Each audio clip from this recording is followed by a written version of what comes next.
Shalom, meus amados, paz.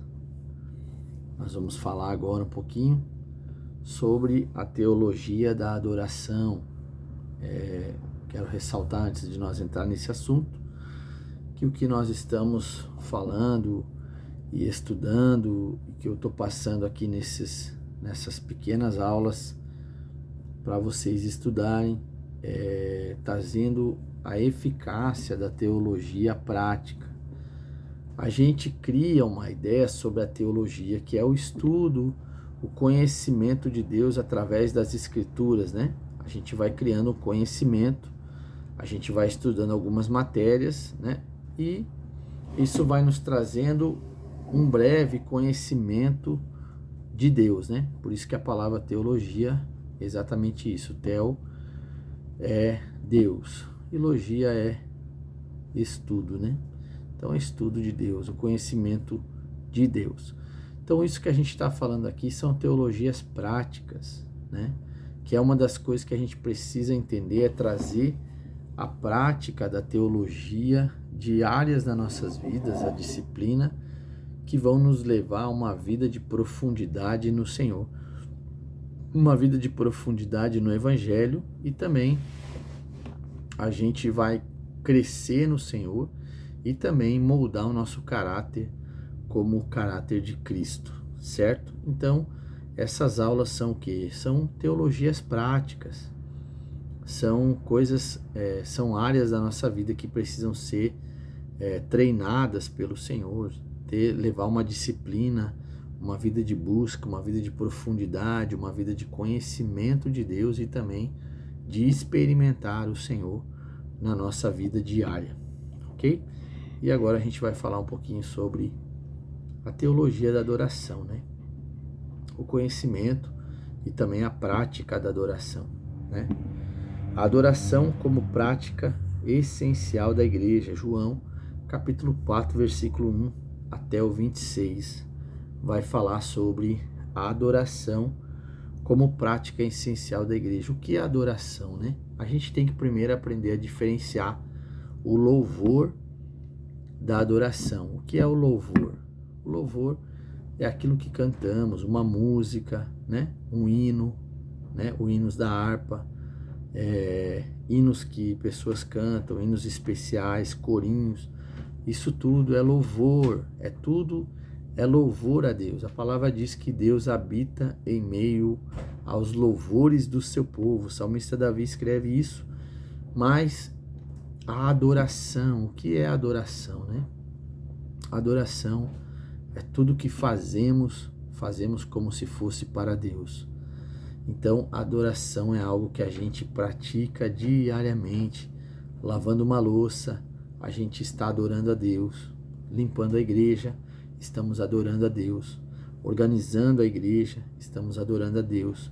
Cuidando dos filhos, estamos adorando a Deus. Quando a gente faz isso como se fosse para Deus, nós estamos adorando ao Senhor. E quando a gente chega na igreja, nesse período de adoração, o que acontece? Nós precisamos ver o Senhor, né? Contemplá-los. Vem naquilo de contemplação. Quando eu contemplo o Senhor, né? Eu consigo adorá-lo, porque eu digo, Senhor é belo, Tu és soberano, Tu és poderoso, Tu és digno, Tu és exaltado. Eu começo a entregar palavras de exaltação a Deus. Eu começo a adorar ao Senhor porque eu estou vendo o seu trono. Eu estou vendo a sua glória. Eu estou vendo os seus atributos, né? Eu estou vendo a magnitude da presença do Eterno e por isso eu começo a adorar, porque é muito maior do que eu mesmo, né? E começa essa adoração que eu estou liberando para Deus, ela vai me transformando. Ela vai me transformando à imagem e semelhança do Criador, do nosso Deus, do nosso Pai. Aquilo que eu adoro, eu me torno, né? Salmo 115 diz que aqueles que adoram as imagens, eles ficam sem olhos, têm olhos, mas não veem, têm ouvidos, mas não ouvem, têm boca, mas não falam, e se tornam engessados, né? Então aqueles que adoram as imagens, né, esculturas, imagens, idolatrias, eles vão se tornando iguais, vão ficando endurecidos, enrijecidos. E aqueles que adoram o Senhor, eles vão ficando parecidos com Cristo, né? Vão exalar o bom perfume de Cristo Jesus. Então essa parte da adoração, ela é muito importante, porque a adoração ela vai nos tornando a imagem do Criador, né? Isaías, capítulo 6, ele fala, né?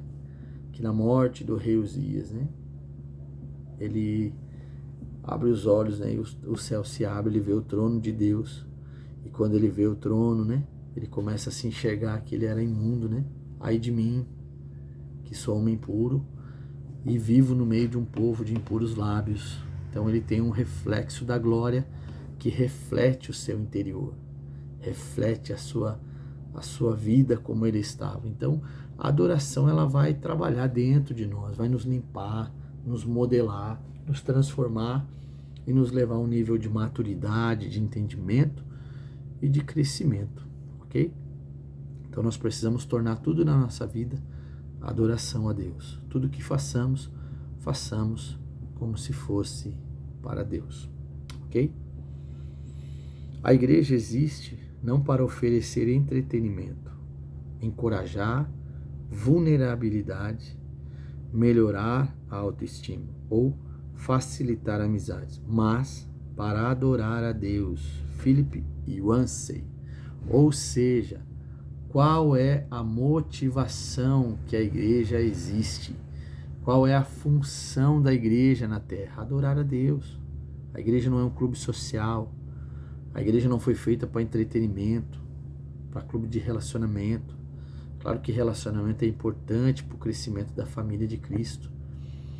Claro que dentro do corpo a gente recebe palavras de encorajamento, a gente trabalha as vulnerabilidades, Deus vai nos trabalhando, mas o foco principal da igreja é adorar a Deus, colocar Deus no centro, trazer o céu para a terra, trazer o reino de Deus para a terra, manifestar a glória de Deus através da adoração, através da movimentação celestial, né? Então, através da adoração, a gente move o trono de Deus, a gente move a glória de Deus, né?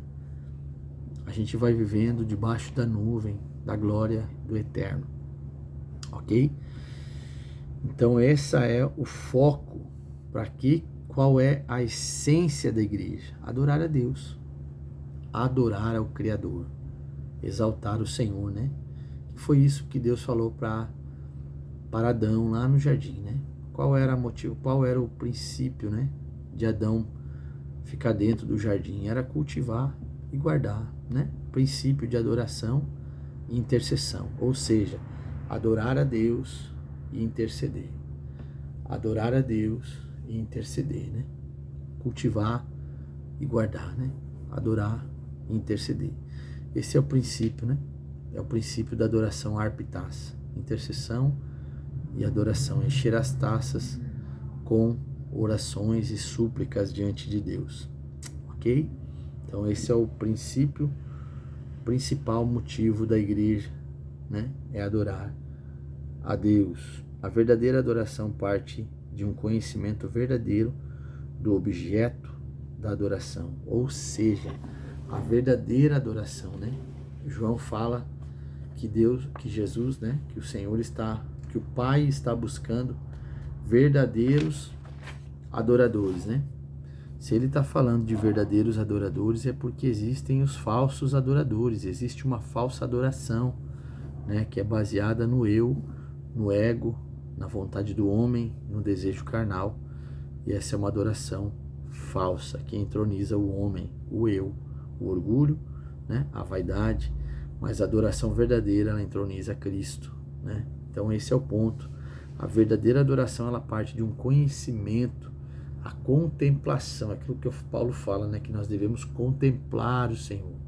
Quando nós contemplamos, aí entra a disciplina da meditação, da contemplação, quando você para contemplar o Senhor. Eu fecho os meus olhos, a minha imaginação vai no céu e eu começo a contemplar o Senhor, a sua formosura, a sua beleza, a sua glória, os seus atributos. E eu começo a entrar nesse lugar de adoração, de movimentação. Eu começo a declarar a palavra, declarar a presença de Deus. E a glória de Deus começa a encher o ambiente. E eu começo a gerar uma adoração que movimenta o céu. Trabalha a minha vida, me leva a crescer. Me leva a viver uma vida eficaz, uma vida útil diante do Senhor. Porque aquele que é mais adorado responde com fogo, né? O objeto de adoração da igreja é Deus. E Deus é adorado por meio de Jesus Cristo, que também é adorado por ser Deus. Ou seja, o princípio, né? Como diz, né? O objeto da adoração, né? O centro da adoração é Deus, é o Pai. Quando Jesus veio na terra, ele veio mostrar o Pai, revelar o Pai. Hoje nós estamos na era do Espírito Santo. Se existe uma pessoa que pode nos levar ao Pai em adoração, é o Espírito Santo. É um relacionamento diário com o Espírito Santo, vai nos levar a uma vida de adoração eficaz, uma vida de adoração produtiva, uma vida de adoração que nos leva a crescer, desenvolver, viver uma vida eficaz em Deus, construir para Deus, construir para a glória de Deus, através de um relacionamento com o Espírito Santo profundo, diariamente. Então, para a gente ter uma vida de adoração, hábitos, né? Um hábito de adoração, uma disciplina, uma teologia da adoração, ela é eficaz quando a gente consegue contemplar o Senhor. Os nossos olhos viram o Rei. E por ver o Senhor, a nossa resposta é diferente, né? A nossa adoração é diferente. A adoração de alguém que contempla o Senhor é diferente de uma música que você canta, de coisas que você fala que não tem sentido, né? Quando você vê o Senhor, as coisas começam a mudar e começam a ter sentido para você e você não consegue mais viver sem a presença do Criador. Por isso a gente tem que cultivar e guardar a teologia da adoração todos os dias diante do Senhor. Deus abençoe a todos.